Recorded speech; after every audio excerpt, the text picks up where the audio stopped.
Um número bem maior de mulheres aqui, né? Todas. Geralmente a Câmara tem muito pouca mulher trabalhando aqui. No caso, né, legislando, nós temos só 2, mas é sempre importante a participação de vocês nos eventos. E essa palestra veio muito bem a calhar.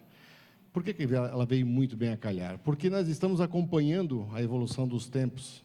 Nós temos aqui o pessoal, por exemplo, da escola do vereador Mirim, e um dos detalhes que nós vimos é que, se não me engano, acho que 10 ou 12 são 10 são vereadoras Mirim.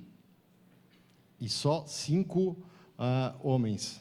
Só 5 meninos que fazem parte da Câmara. Já é o inverso na Câmara nossa, né, adulta.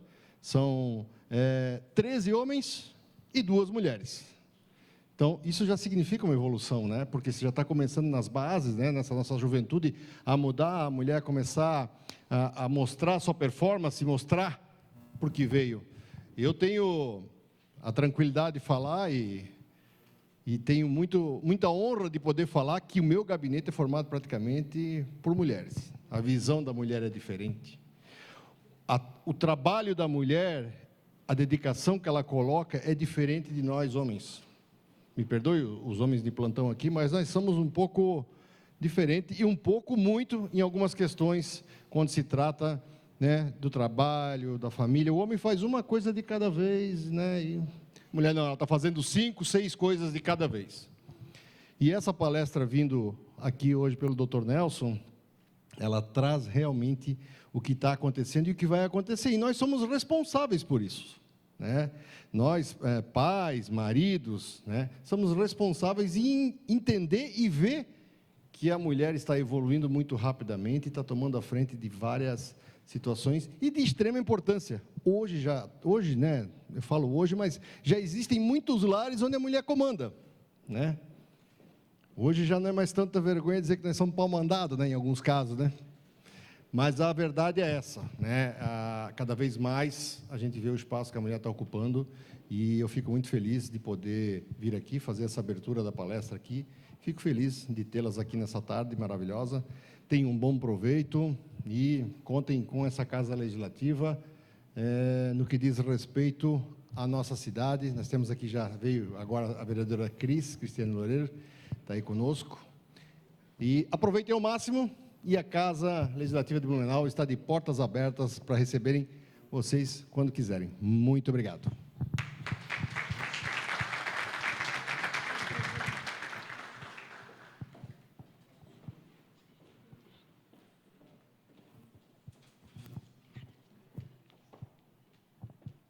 Boa tarde, tudo bem com vocês?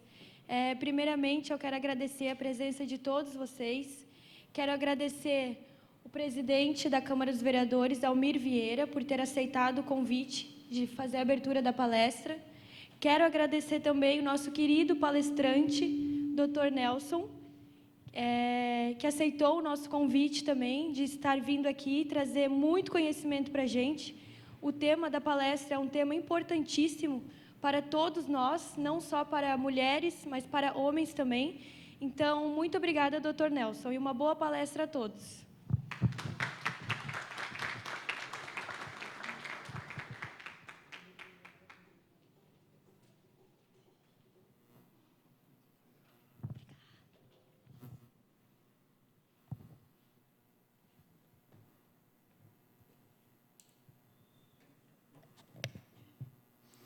Boa tarde a todos, senhor presidente da Casa, senhores vereadores, representantes de vereadores, servidores, senhoras e senhoras, aos presentes, meus votos de boa tarde. Eu inicio dizendo da minha alegria em retornar à Casa do Povo de Blumenau, agora para uma conversa a respeito de atualidades no trabalho da mulher. Eu agradeço muito o convite que recebi da Escola Legislativa Fritz Miller, pela doutora Júlia Gomes. Muito obrigado, doutora, por esse convite. E, já que estamos falando pela escola, eu quero parabenizar a Câmara de Vereadores de Blumenau por criar e manter essa escola como fonte de socialização do conhecimento, né, para servidores, para vereadores, enfim, para a comunidade de Blumenau. Escola é educação, e só com educação se constrói um grande país. Esse é o engajamento de todos nós brasileiros. Eu acho oportuno, especialmente no momento desse convite da doutora Júlia, até porque vivemos o mês Agosto Lilás, né, o mês da conscientização no combate à violência da mulher. Aqui, Blumenau, mais uma vez, sai na frente, porque o Agosto Lilás foi criado através de lei municipal pela Prefeitura de Blumenau, a Lei 8765, que criou o mês Agosto Lilás, mês este destinado à conscientização do combate à violência. Agosto Lilás também hoje também é criado por uma lei federal, que é a Lei Federal de setembro do ano passado, que também institui o Agosto Lilás como mês da proteção da mulher. A minha proposta não é dar discurso aqui, não é dar aula, não é nada disso. A minha proposta hoje é conversar um pouco mais com vocês sobre questões do trabalho da mulher. Eu vou ver se eu me entendo com isso aqui. Vamos ver. Está aqui. Nós devemos... Eu dividi em 5 pontos... seriam 5 pontos a nossa fala de hoje. Nós vamos falar um pouco sobre os ODS da ONU, né, sobre a igualdade de gênero, sobre o programa Emprega Mais Mulher, sobre assédio sexual e sobre a questão de igualdade salarial, né, entre homens e mulheres. Inicialmente, me parece importante nós criarmos um contexto, como que nasce o trabalho da mulher, como que nasce a proteção ao trabalho da mulher, como que surge isso, em que pese historicamente, historicamente, a mulher que, antes que o homem passou a ir para o mercado de trabalho, ainda no século XIX, época de Revolução Industrial, onde a fábrica que tinha comportamentos repetitivos, idênticos, era sempre, no início as fábricas eram assim, e os empresários, entre o homem e a mulher, sabiam que a mulher estava mais afeita à rotina, a mulher tinha aquela rotina natural de sua vida, acorda, alimenta os filhos, faz alimento, cuida da casa, cuida dos filhos de novo, de tarde. Então, a mulher que estava mais afeita à rotina. Então, a mulher, inicialmente, foi ela levada para as fábricas, né, pelos empresários, isso lá no século XIX, no início da Revolução Industrial, e foi a mulher que está andando na fábrica, sofrendo muitas péssimas condições de trabalho, que era no início, ela que passou a exigir condições melhores de trabalho. É incrível que, com tudo isso, depois que a Revolução se deu por instalada, a Revolução Industrial, né, o homem resolveu suplantar a mulher, ultrapassar a mulher e deixar ela num segundo plano, quando, na verdade, isso tudo nasce da mulher e exatamente das reivindicações da mulher, das primeiras greves, tudo que nasce a verdadeira história do direito do trabalho. Né, mas, hoje, como é que nós chegamos na proteção do trabalho da mulher hoje? A ONU, Organização das Nações Unidas, essa organização internacional, fundada no pós-guerra, em 1945, ela foi fundada para harmonizar a relação entre as nações. Ela foi criada na busca de objetivo comum, ter um desenvolvimento sustentável do planeta e buscar a paz mundial, que se sabe que é tão difícil, mas a ONU foi criada para isso, né? A ONU hoje possui 193 países que a compõem, né, como membros permanentes. E ela é composta por diversas agências, as mais conhecidas são a OIT, da Organização Internacional do Trabalho, a OMS, que é a Organização Mundial da Saúde, que nós ouvimos falar tanto em função da pandemia, da atuação da Organização Mundial da Saúde, a Unesco, que cuida que trata sobre cultura, a FMI, que é um banco, né, que é um banco internacional que visa dar socorro aos países que estão em dificuldade, e entre outros, são diversas entidades especializadas que visam, tão somente, abranger os aspectos de vida como um todo, para o mundo ter uma atuação comum. Como é que a ONU harmoniza o mundo para, harmonicamente, os países terem uma situação, digamos, semelhante de vida?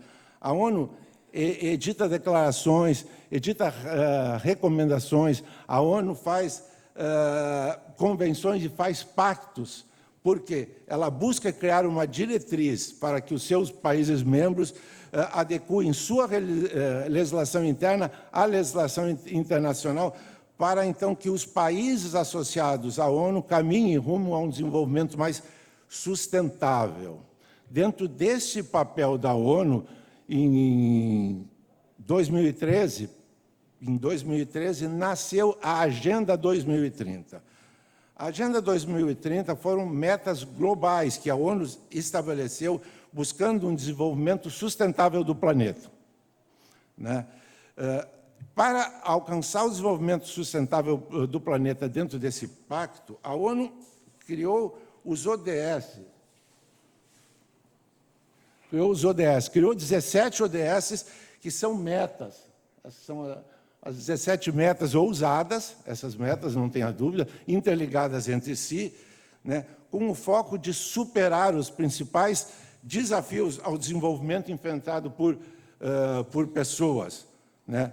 São os 17 objetivos que a ONU imaginou na reunião com todos os seus países que, se alcançados, teremos um planeta mais desenvolvido, mais saudável e com mais paz. Eu vou rapidamente comentar os principais deles aqui, para nós chegarmos exatamente à questão que mais nos interessa, que é referente ao trabalho da mulher. O ODS 1 é a erradicação da pobreza, acabar com a pobreza do mundo em todas as suas formas. ODS 2 é a fome zero e uma agricultura sustentável, então, para acabar com a fome no planeta. ODS 3, saúde e bem-estar, uma vida saudável para todos os habitantes do planeta e uma vida de absoluto bem-estar para todos. ODS 4, educação com qualidade, no sentido de assegurar uma educação inclusiva e de qualidade para todos os habitantes da Terra. ODS 5. ODS 5 nós vamos falar um pouquinho mais daqui para frente, que é a ODS da igualdade de gênero, vai ser uma ODS da água potável, energia limpa e sustentável, trabalho decente e crescimento, é o ODS 7º, trabalho é o ODS 8º, o 9º é indústria e inovação, construir infraestrutura resiliente no planeta. O ODS 10 trata das desigualdades do combate às desigualdades internas entre os países e a desigualdade entre diversos países. Então, trata dentro do país a desigualdade, tenta acabar com ela e também tornar os países um pouco mais iguais. Depois temos um que trata da cidade, consumo, né? A ação contra a mudança global, do clima, que é um ODS, no momento que se vive, essencial, vida na água. O 15, vida terrestre, 16, paz e 17, as parcerias. Então, são ousados. Se sabe que é quase uma quimera imaginar que até 2030 nós vamos alcançar tudo isso. Mas, de qualquer sorte, é o papel da ONU atuar nesse sentido para que possamos, então, né, ter um planeta mais justo para todos. O ODS 5, que chega na nossa palestra, trata da igualdade de gênero. Então, esse ODS, a ONU, com esse ODS, indica que as nações devem trabalhar para alcançar a igualdade de gênero e empoderar mulheres e meninas, né? É uma campanha global nesse sentido. Esse ODS foi dividido em 9 metas, que é mais factível de entender o que se quer dizer com a busca da igualdade de gênero. Igualdade de gênero, aqui. Aqui são as 9 metas. Primeiro, acabar com todas as formas de discriminação contra todas as mulheres e meninas em todas as partes do mundo. 2, eliminar todas as formas de violência contra a mulher. 3, eliminar todas as práticas nocivas contra as mulheres. Isso especialmente a questão de, como, por exemplo, os casamentos prematuros, que tem em alguns países do mundo. O 4, reconhecer e valorizar o trabalho de assistência e o trabalho doméstico, que são trabalhos gratuitos, não remunerados, portanto, e não têm o reconhecimento da lei e dos países que deve ter. Porque se sabe, se a mulher não fizer o trabalho em casa, para o país e para o mundo. Então, esse tem que ser reconhecido, que isso é efetivamente uma forma de trabalho, né? A meta 5, garantir a participação plena e efetiva das mulheres, com igualdade de oportunidades para a liderança, que, via de regra, nos cargos de liderança, a mulher é muito difícil para a mulher chegar a cargos de liderança. Então, esse ODS busca trabalhar nesse sentido, né? A meta 5, assegurar acesso universal à saúde sexual e reprodutiva da mulher, que a mulher, nesse aspecto, tem muita dificuldade. Muitos países não têm nenhum sistema de saúde que possam confortar e atender a mulher. A meta 7, realizar reformas para dar às mulheres direitos iguais aos recursos econômicos, né? Dar à mulher acesso à propriedade e dar à mulher controle sobre a terra onde vive. O 8, aumentar o uso de tecnologias de base, em particular, oferecer tecnologias para as mulheres para terem conhecimento do que está acontecendo no mundo. E, finalmente, a meta 9 do ODS 5 é adotar e fortalecer políticas sólidas e legislação aplicáveis à promoção de igualdade entre mulheres. Colocado isso, feito toda essa colocação, eu quero dizer, o Brasil não legisla sobre o tema por epifania de seus governos ou por milagre de alguma entidade governamental, ou por uma vontade particular ou uma vontade de grupo, não. O Brasil passa a legislar sobre as questões de mulher para se alinhar aos comandos da ONU, porque o Brasil, como país membro da ONU, tem que seguir os ditames que a ONU cria por suas convenções, por suas recomendações. Até porque o país membro da ONU que não segue as políticas da ONU, ele fica sujeito a sanções, como muito recentemente nós estamos vendo, e nem recentemente, como ainda atualmente nós estamos vendo, que a Rússia vem sofrendo, em função da guerra contra a Ucrânia, a série de sanções que a Rússia vem sofrendo. E a Rússia vem sofrendo essas sanções porque não está seguindo a Convenção Internacional sobre a Paz, que a ONU tem, de forma que, então, ela sofre, ela se une em corrente com os demais países membros para que, então, se resolva isso, né? O ODS 5, então, em cima do ODS 5, o Brasil passa a legislar para atender os comandos do ODS 5.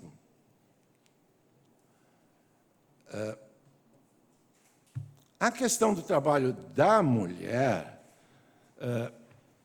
muito lentamente, mas o Brasil tem trabalhado nesse sentido. Nós temos a CLT, a Consolidação das Leis do Trabalho, de 1943, que já previa um capítulo específico ao trabalho da mulher. Era ainda muito incipiente, mas, de qualquer forma, a CLT tinha esse capítulo. A Constituição Federal, no seu artigo 7º, trata da proibição de diferenciação salarial por questão de sexo. Tem uma série de práticas discriminatórias hoje são legisladas no Brasil a respeito do trabalho da mulher, né? Proibições. A Lei 9029, por exemplo, ela proíbe que sexo seja determinante, seja uma variável determinante para a questão de salário, que a questão sexual seja uma variável determinante para uma questão de promoção dentro da empresa. Ou, hoje, pela legislação, é proibido que se anuncie vaga de emprego com referência ao sexo. E, se houver referência ao sexo, referência ao tipo, ou ao tipo de pessoa, ao biotipo da mulher que seria destinada para essa vaga. Isso, hoje, tudo já é vedado.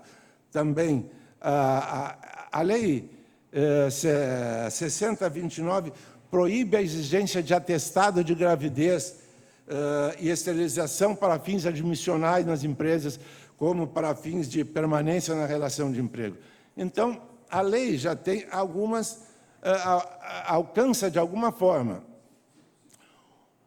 mas não é o suficiente, em função de tudo isso que, então, foi promulgada no ano passado, em setembro do ano passado, a Lei 14.457, que instituiu, então, o programa Emprega Mais Mulheres. Esse programa tem uma iniciativa especificamente, que é a inserção da mulher no mercado de trabalho e a manutenção da mulher do mercado de trabalho, que não adianta nada permitir que a mulher chegue no mercado de trabalho se não existirem ferramentas suficientes para mantê-la no emprego.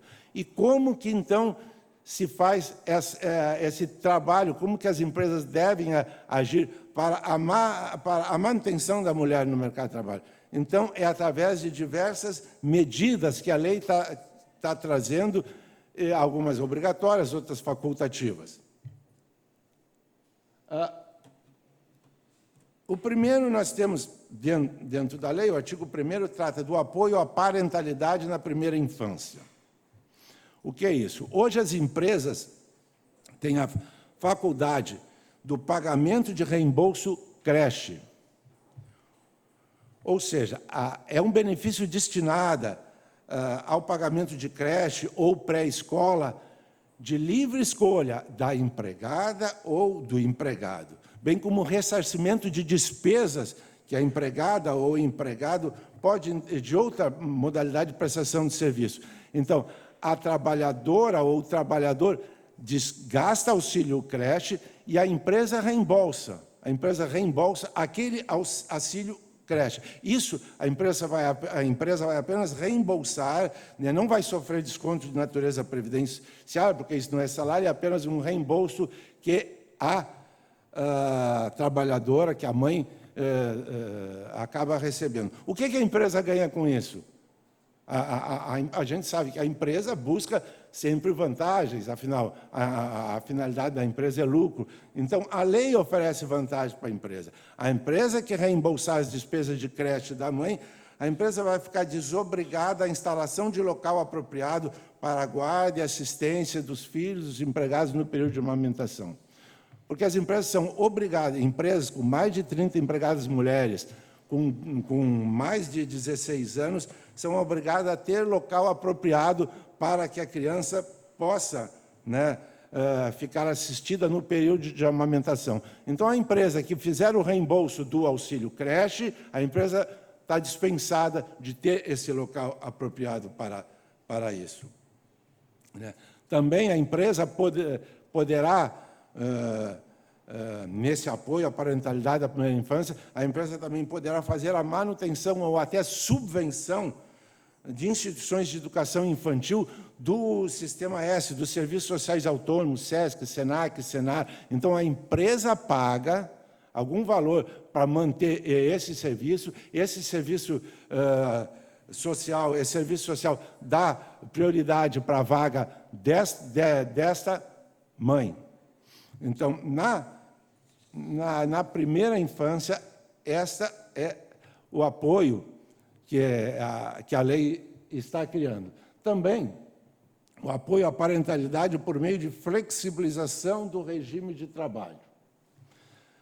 As empresas que têm vagas de teletrabalho, de trabalho remoto, trabalho à distância, trabalho a domicílio, as empresas que têm esse tipo de vaga, elas deverão criar prioridade absoluta para a mulher para o trabalhador, porque aqui atinge as empregadas e aos empregados que tiverem filho, enteado ou criança sob guarda judicial de até 6 anos de idade, ou também para as empregadas, empregados com filho, enteado ou pessoa sob guarda judicial com deficiência, nesse caso, sem limite de idade.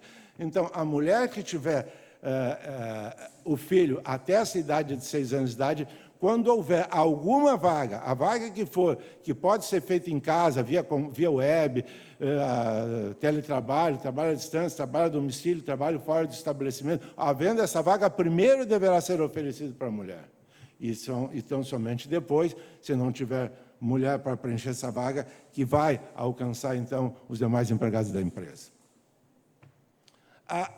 Também deve ser priorizada às mulheres, dentro desse programa, algumas outras medidas com a finalidade de promover a conciliação entre o trabalho e a parentalidade. Então, são o trabalho de tempo parcial. A empresa que tiver a possibilidade de ter trabalho de tempo parcial, aqueles que a empresa que vem oferecer trabalho para 4 horas, para 6 horas, tempo menor que a jornada comum, que a jornada legal, deverá dar preferência para a mulher. Trabalho especial em regime de compensação de jornada por meio de banco de hora. Também, se a empresa tiver banco de horas, criar banco de hora para atender algum grupo de empregados, o grupo preferencial deve ser a mulher, deve ser oferecida à mulher. A jornada 12 por 36, nas atividades que possibilitarem, que comportarem esse tipo de trabalho, também, se houver isso, deve ser oferecido ao grupo de empregados, e se tiver entre homem e uma mulher que queiram essa vaga nessa situação, deve ser priorizado a mulher. As férias individuais podem ser antecipadas. Se a empresa, em função de fluxo de produção ou qualquer coisa, tiver necessidade de antecipar férias individuais, a preferência também de ter as férias individuais é para a mulher. E as empresas que tiverem horários flexíveis, horário de entrada e saída flexíveis, são aquelas empresas, pode entrar às 8, mas se entrar 5 para as 8, depois sai 5 minutos antes no final do expediente, se entrar 5, 10 minutos depois sai então um pouquinho mais depois do expediente para dar a jornada, via de regra de 8 horas. As empresas que tiverem isso deverão, tendo isso, sempre dar prioridade às mulheres. Então, nessa questão da parentalidade, buscando que a mulher fique mais próximo ao seu filho, para criar esse vínculo maior, sempre a mulher aqui vai ter preferência, vai ter prioridade frente ao homem.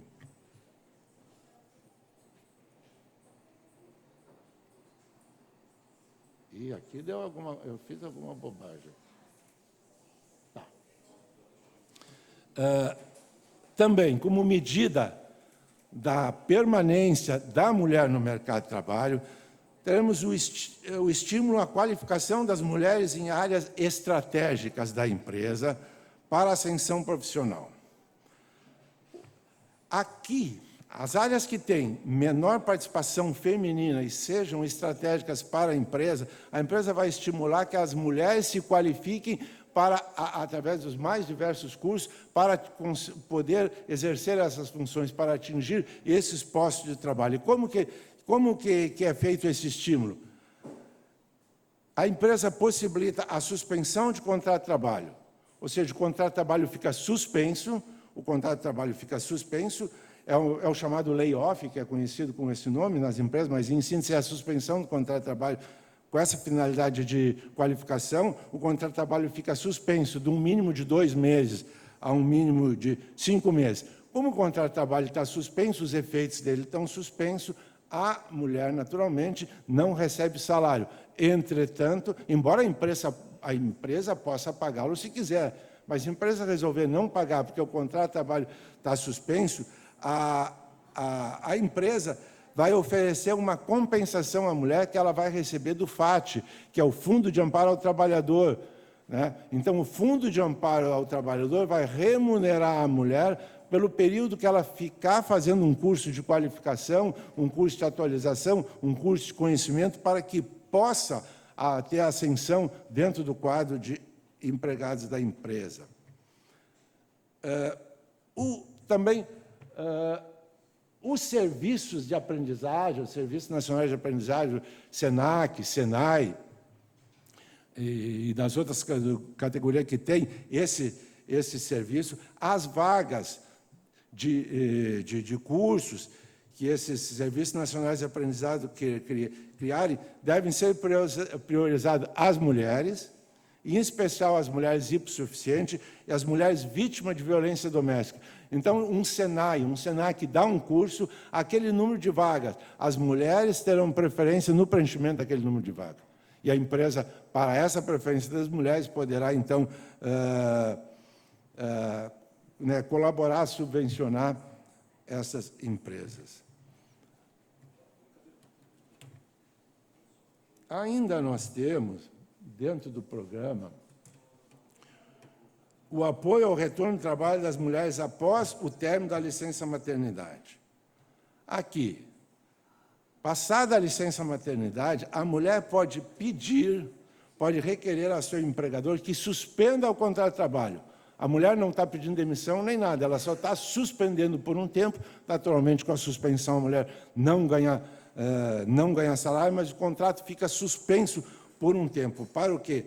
Para prestar cuidados, estabelecer vínculo com os filhos, para acompanhar o desenvolvimento dos filhos. E no caso dessa suspensão, se para o empregado, se para o homem, é para ele apoiar o retorno do trabalho de sua esposa ou sua companheira. Então, aqui, a mulher ela permanece com o emprego suspenso, com o emprego estacionado, né? Não recebe também salário, mas ela pode, né, cuidar do seu filho por um tempo e depois pedir que a suspensão acabe e a mulher vai, então, poder voltar ao seu trabalho.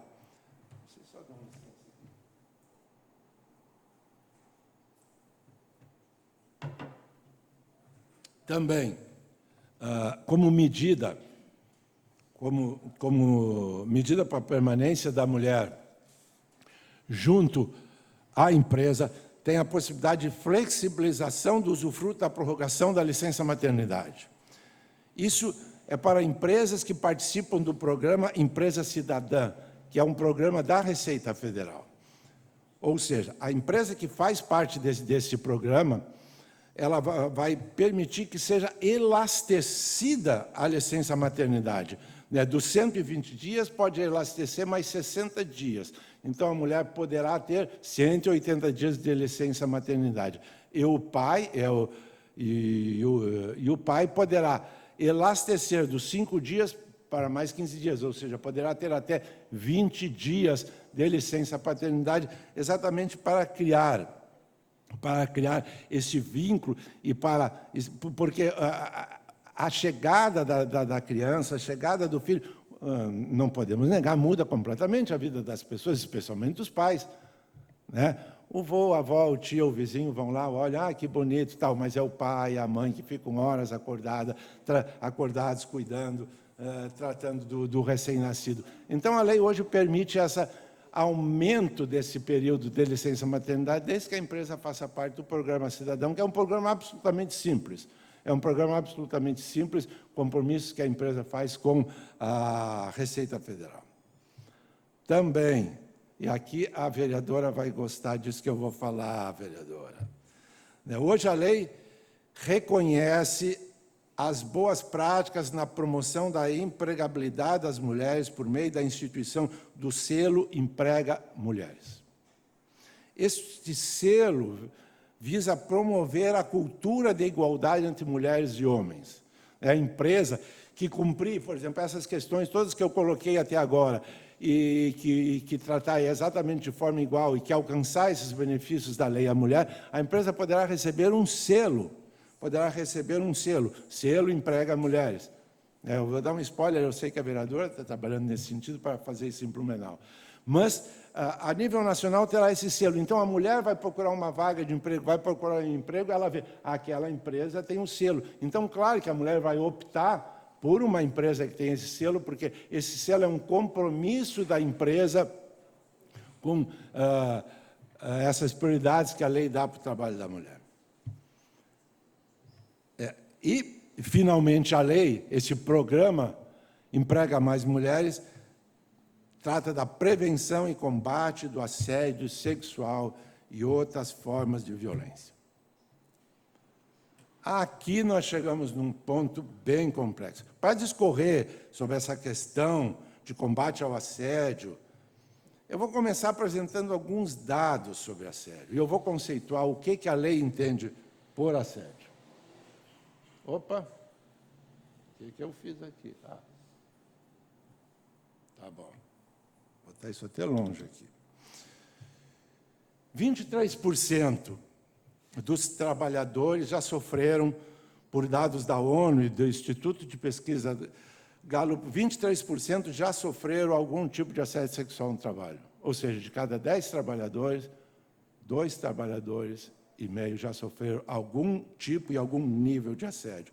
Conforme uma pesquisa feita pelo LinkedIn, ou seja, quem faz parte da plataforma de mulheres que fazem parte dessa plataforma, nessa plataforma foi verificado que quase a metade das mulheres já sofreu algum tipo de assédio. Também, dados que a gente encontra é de mulheres que sofreram assédio, 15% dessas mulheres acabaram pedindo demissão. E das mulheres que sofreram assédio, assusta mais que apenas o percentual de 5% buscaram o departamento pessoal da empresa para apresentar queixas e reclamação. Pelo senso de impunidade que sempre teve, a vítima de assédio sempre teve esse senso de impunidade, que ninguém vai fazer nada para resolver.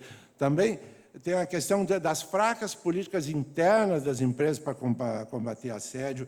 Também tem o medo de represália, que com muita frequência a mulher tem medo de represália se denunciar um assédio, e também até por uma questão de culpa. No TST, hoje tramitam 3.000 processos que tratam sobre assédio sexual.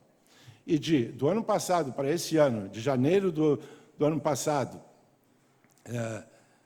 de janeiro a junho desse ano, melhor dizendo, aumentou em 22% o número de assédio sexual.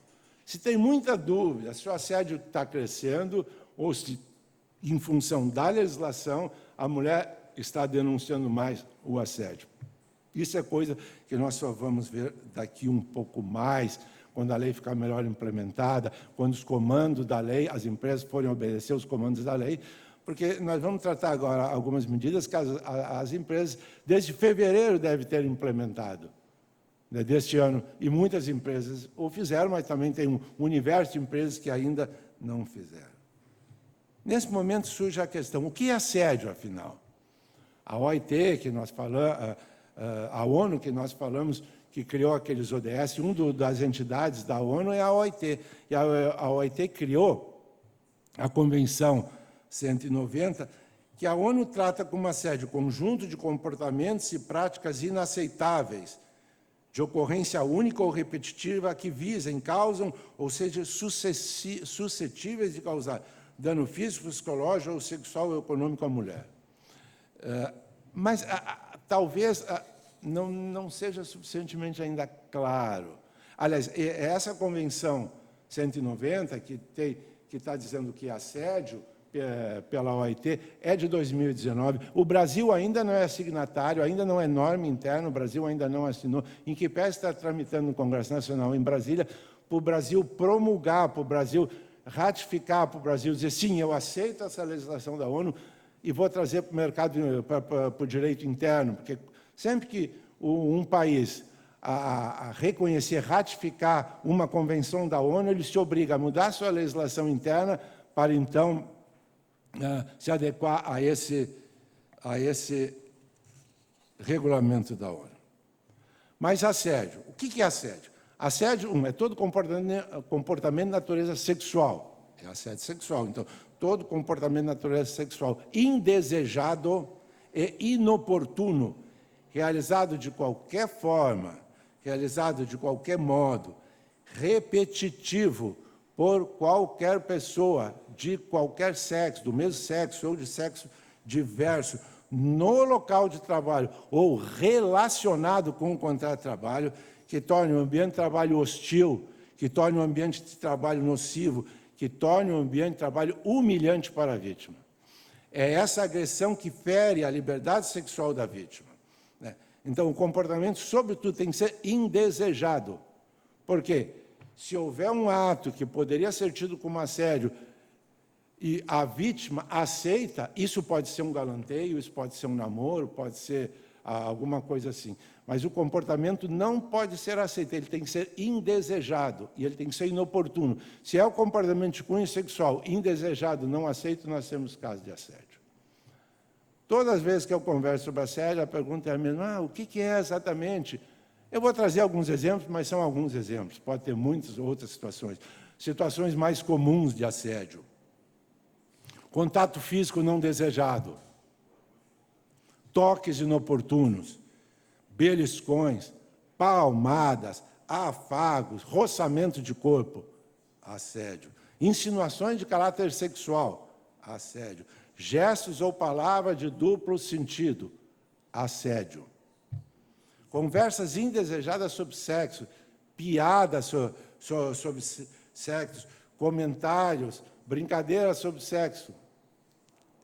Outros exemplos. Exibição de material pornográfico, de revistas, de vídeos, de canais na internet, de mensagens de caráter sexual é tido como assédio. Bilhetes, mensagens, telefonemas, áudios sobre o caráter sexual é assédio.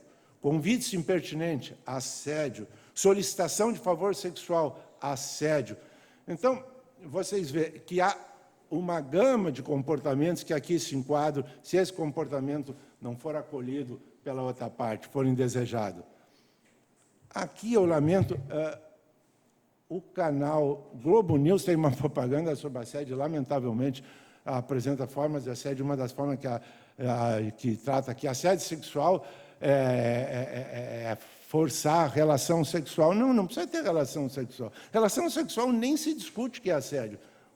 Basta a palavra, basta o gesto, basta o olhar lascivo, né? Aquela brincadeira inoportuna que se tem aqui, caso de assédio. A vítima, quando ela se sente na sua liberdade sexual ofendida, atacada, é caso de assédio. E o assédio, quando eu falo que qualquer pessoa relacionada ao emprego, né, ao contrato de trabalho, pode assediar. O chefe assedia o subordinado, mas o subordinado também pode assediar o chefe, também é assédio. Entre colegas, assédio entre colegas do mesmo nível. Assédio de terceiros, o prestador de serviço que vem e pratica isso, o contratado, o terceirizado, até o cliente na empresa que chega com esse comportamento, ele está praticando assédio. E é a responsabilidade da empresa, naturalmente, vedar todo esse comportamento. Né? Todo esse comportamento. Então, como que a empresa pode trabalhar para que não ocorra o assédio? Essa é a questão. A lei, o programa Emprega Mais Mulheres, tratou de forma muito percussiente essa matéria. Porque a lei busca, a lei fala no artigo 23 da Lei 14.457, ela diz que para a promoção do ambiente laboral sadio e seguro, que permita a inserção e manutenção no mercado de trabalho. Então, a lei quer esse ambiente seguro.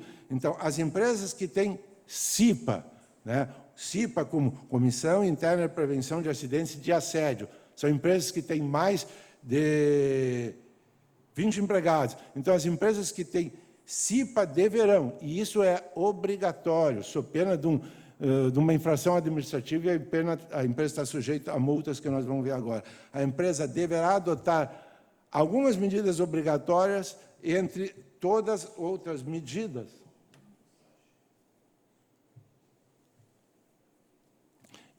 Aqui estão as medidas, entre outras medidas que possam também colaborar nesse sentido. Primeiro, as empresas deverão incluir nas suas regras de conduta, né, a respeito as empresas deverão ter um manual do colaborador, um regulamento interno, um regimento interno, né, alguma cartilha dos empregados, e nessa cartilha deve ser tratada a questão do assédio, o que é o assédio, o que não pode, o que pode, como evitar, o que não deve ser feito, né? E essa cartilha deve ser amplamente divulgada entre todos os trabalhadores da empresa. Essa cartilha, na verdade, esse manual de conduta que passa a ser obrigatório e que tem regras do assédio, na verdade, ele passa a ser cláusula do contrato de trabalho, de forma que a desobediência às regras do manual de conduta a respeito da prevenção do assédio é uma irregularidade trabalhista, ensejando o assediador a sofrer punições, suspensão e até ser despedido por justa causa, passa a ser passível em função da necessidade que isso passa a ser regra do contrato de trabalho. E como é regra do contrato de trabalho, um contrato vale para dois lados, a empresa também que criar regras de assédio e que não ficar vigilante para que não ocorra, ela também está cometendo um ilícito, possibilitando, inclusive, que a trabalhadora faça o que se chama de rescisão indireta, que ela peça a rescisão do seu contrato de trabalho, como se despedida tivesse sido. Né? Então, isso passa a ser obrigatório. Nesse também manual de conduta passa a ser obrigatório o canal de denúncias. A empresa deverá ter um canal de denúncias para apuração dos fatos, para que tenha conhecimento dos fatos e, se constatado o caso de assédio, aplicar sanções administrativas aos responsáveis diretos e também aos indiretos pelo caso de assédio. Esse canal será anônimo, terá o anonimato, ou seja, ninguém, fora aquele que faz a denúncia, aquele que recebe, vai saber quem fez a denúncia. O canal de denúncia não tem forma legal. Cada empresa, cada empregador vai fazer o canal conforme entender melhor. Muitos criam um e-mail, assédio@empresatal.com. Outros criam um número de WhatsApp. Outros criam uma urna com um formulário para que seja preenchido. Não tem forma. Cada empresa vai, conforme fica mais fácil para si, mais adequado para si, vai criar. Mas o canal de denúncia é obrigatório, porque é somente através do canal de denúncia, e como tem o anonimato, a vítima fica protegida, que é somente através do canal de denúncia que a empresa vai ter conhecimento, que a empresa vai saber que isso está ocorrendo. Porque muitas vezes ocorre assédio e a empresa não sabe, às vezes é entre colegas, lá num chão de fábrica, às vezes é entre determinada chefia e um subordinado que também o RH ou a direção da empresa não sabe. Então, esse canal vai permitir que a empresa tenha conhecimento e passe a trabalhar no sentido de eliminar definitivamente o assédio. Também teremos a empresa terá a obrigação de, nas práticas do CIPA, nessa comissão que a empresa tem, as práticas do CIPA devem ser incluídos temas referentes à prevenção e ao combate do assédio. O CIPA, quando faz essas palestras, esses cursos, junto à empresa, ele deverá ter como tema de suas palestras de prevenção de acidente também prevenção de assédio. Outros, sim, a lei, esse programa Emprega Mais Mulheres, passa a exigir que, obrigatoriamente, uma vez por ano, uma vez a cada 12 meses, a empresa crie uma ação de capacitação, de orientação e sensibilização aos empregados e empregadas de todos os níveis com temas relacionados à violência, ao assédio. A empresa, uma vez por ano, tem que reunir por grupos, por setor ou toda a empresa e tratar e discutir e apresentar a questão de assédio para que nunca ninguém possa dizer eu não sabia que isso era assédio, ou que a própria vítima muitas vezes pode estar assediada e não sabe, né? Então, vão ser obrigatórios, a partir desse ano de 2023, que a empresa faça essa capacitação anual para seus empregados. Eu sempre lembro, para a vítima de assédio, eu sempre lembro para todos que assédio, sobretudo, é crime. É um crime previsto no Código Penal Brasileiro, artigo 216, letra A, sujeito a pena de detenção de 1 a 2 anos. É crime. O assediado, talvez o primeiro caminho da vítima de assédio seja procurar uma delegacia especializada e fazer um boletim de ocorrência que está sendo assediado. Esse pode ser um bom início para acabar com essa prática não nociva. E, claro, é um ilícito trabalhista, isso é claro para todos nós, que é um ilícito trabalhista, está sujeito ao assediador, né, a sofrer todas as penalidades daí decorrentes.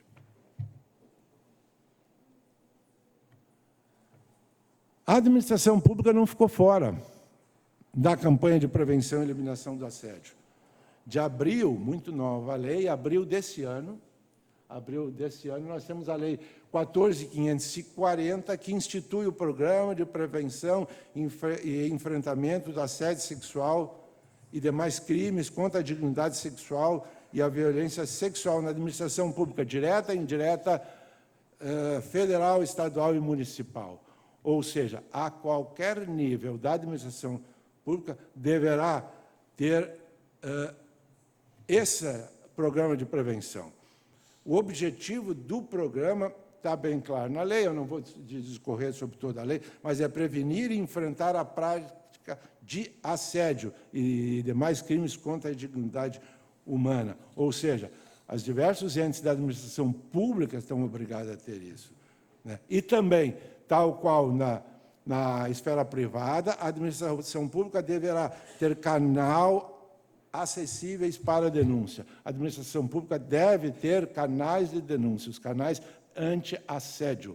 Isso passa a ser obrigatório desde abril por esta lei que nós apontamos aqui na tela.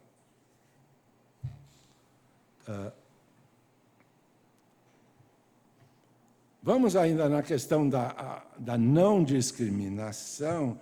Vamos ver a questão, vamos conversar um pouquinho, e agora eu me comprometo que eu sou mais rápido aqui, sobre a questão da igualdade salarial, da obrigatoriedade que a mulher tem de receber o mesmo salário do homem.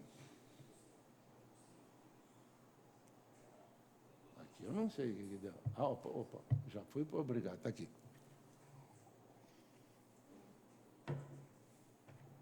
Os relatórios das mais diversas instituições brasileiras deixam um problema evidente. No Brasil, mulher recebe menos que homem para exercer a mesma função. É inacreditável que isso ocorra, porque no Brasil, as mulheres têm, em média, 9,5 anos de estudo e os homens têm 9 anos de estudo. Então, a mulher tem uma melhor formação, tem mais anos de formação e ainda recebe salário inferior ao homem, né? Existe um ranking internacional da igualdade salarial entre homem e mulher, que emite anualmente um relatório, que é o Gender Gap Report. É lamentável, e eu aconselho que não entre, porque para ver esse relatório, que é até triste. Nós estamos lá nos penúltimos lugares do mundo sobre essa diferença. A própria pesquisa interna, o PNAD, né, Pesquisa Nacional por Amostra de Domicílios, de 2019, é o último dado que nós temos, observa e chegou à conclusão que a mulher recebe 22% menos que o homem no Brasil. A média salarial do homem em 2019 era 2.550 e da mulher era 1.980. Daí eu sempre pergunto, e é uma pergunta que todos nós devemos fazer, até por meia-culpa, se a inclusão da mulher no mercado de trabalho permite uma maior diversidade de ideias, permite pontos de vista diferentes sobre situações que sempre foram as mesmas, porque sempre foram comandadas por homens. Por que as empresas ainda têm tanta resistência para dar postos de comando para as mulheres e nos mesmos postos existir essa diferença salarial entre homem e mulher? Por quê? A conclusão não é minha, são dos diversos institutos que estão do sistema, é um problema cultural, é um problema, lamentavelmente, do machismo da sociedade brasileira, né? É uma cultura ruim, mas cultura ruim só se muda por lei. Nesse sentido, então,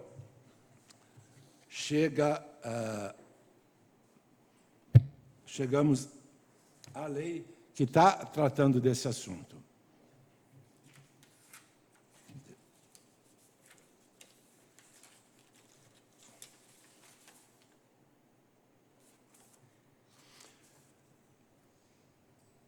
Sempre se soube que a CLT, pelo artigo 461, previu que, sendo idêntica a função, né, todo trabalho de igual valor, prestado pelo mesmo empregador, deve ter o mesmo salário. sob pena do direito à equiparação salarial. Ok, isso é regra antiga, é regra da CLT que está lá. Mas isso nunca bastou. Em que pese, a CLT é dos anos 40, de 43, e exige a igualdade salarial, sob pena de equiparação salarial pela lei, isso nunca acabou sendo o suficiente, né, para a ocorrência dessa discrepância de salário entre homem e mulher. Por quê? Havia diferença salarial, a empresa era muito cômoda, ela pagava menos para a mulher, e a mulher, para buscar o salário igual ao homem, ela precisava mover uma ação trabalhista na Justiça do Trabalho. Então, só nessa situação então, que a empresa fazia equiparação salarial. Agora, isso muda como? Ainda é obrigatório, claro, e é sobretudo obrigatório, mas a empresa está forçada a um pagamento de indenização, a um pagamento de multas também. A trabalhadora que tiver salário por uma mesma função inferior ao homem, ela passa a ter direito a uma indenização por dano moral. Que hoje a lei está entendendo que pagar menos para uma mulher que paga para um homem na mesma função, isso ofende a dignidade da mulher, como tal gera um dano. Esse dano é passivo de indenização. Esse dano não fica mais na vontade de um juiz de entender que há dano ou não há. A lei diz que há dano quando a mulher recebe menos que o homem. E havendo dano, então, naturalmente, a trabalhadora vai ser merecedora de uma indenização por dano moral. Somado a isso,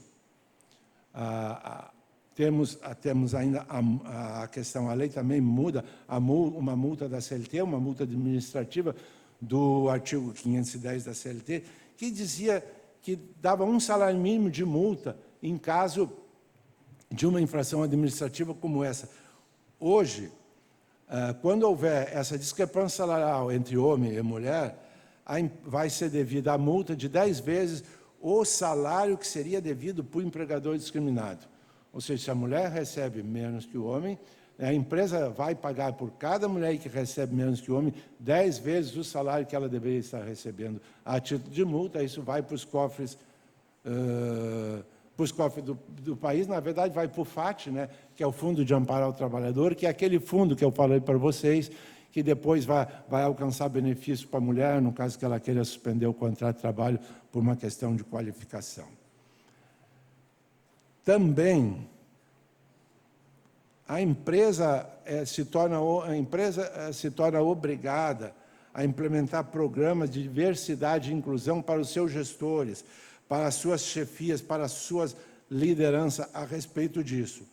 As empresas também se tornam, pela atual lei, obrigadas a fomentar a formação e capacitação das mulheres para que entrem no mercado de trabalho em condições iguais aos homens. E mais, empresa que tem mais de 100 empregados, pela lei, obrigatoriamente, a cada 6 meses, deve fornecer um relatório de salários, dos salários da empresa entre homens e mulheres, para verificar se há uma diferenciação, se há uma discrepância de salário. Esses relatórios vão conter uma série de informações, né, que possibilite a análise do que está ocorrendo, né. Também, a empresa deverá ter canal de denúncia, né, para que seja apontado, para que seja denunciado por RH o caso de discrepância salarial entre homens e mulheres.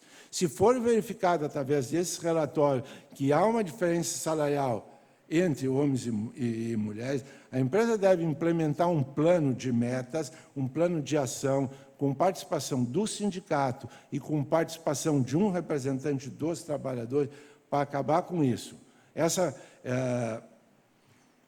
ação deverá colocar metas e prazos para terminar com a disparidade salarial entre homem e mulher, e, se não for atendida, a empresa sujeita-se ao pagamento de multa de até 3% o valor total da folha de pagamento. Então, ou seja, a lei busca forçar que as empresas se debrucem, que as empresas passem a observar a necessidade de pagar o mesmo salário para os homens. Essas são questões que, se a sociedade como um todo exigir cumprimento, E se as empresas acatarem tudo isso, nós estaremos atingindo a ODS 5, que é a igualdade de gênero, né? Que é a ausência de discriminação das mulheres. Essas são algumas normas, né, as normas mais recentes que nós temos no Brasil. Eu estou falando de norma de setembro do ano passado para cá, que buscam a igualdade de gênero. Entretanto, todos sabem, todas especialmente sabem, que a luta é lenta, né? E que deverá haver sempre uma união em prol da implementação dessas normas, para que então se possa ter um futuro mais justo, mais igualitário, que afinal somos todos iguais, né? Senhoras e senhores, era isso que eu tinha para vocês hoje. Muito obrigado.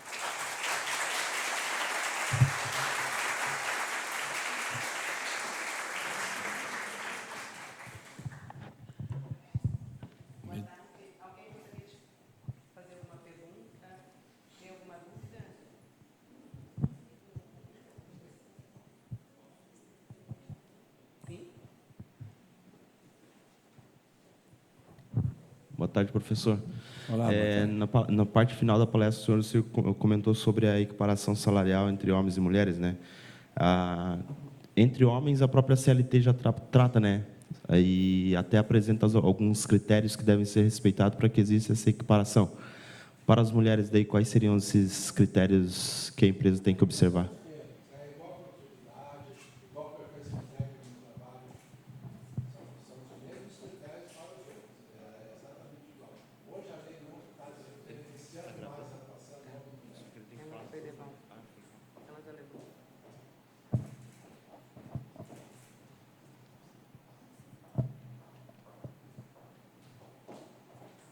Ok, é isso. É isso, então. Qualquer coisa, depois a gente pode conversar mais. Eu agradeço a escola, agradeço a Câmara, agradeço a doutora Júlia Gomes pelo convite. E, numa outra oportunidade, espero voltar aqui com talvez uma notícia mais agradável, né, que os índices estão mais à igualdade, que não temos mais assédio, que hoje o homem e a mulher recebem igual. Mas, quem sabe, a vida, sobretudo, é sonhar, e vamos sonhar por um tempo melhor. Ok? Uma boa tarde a todos.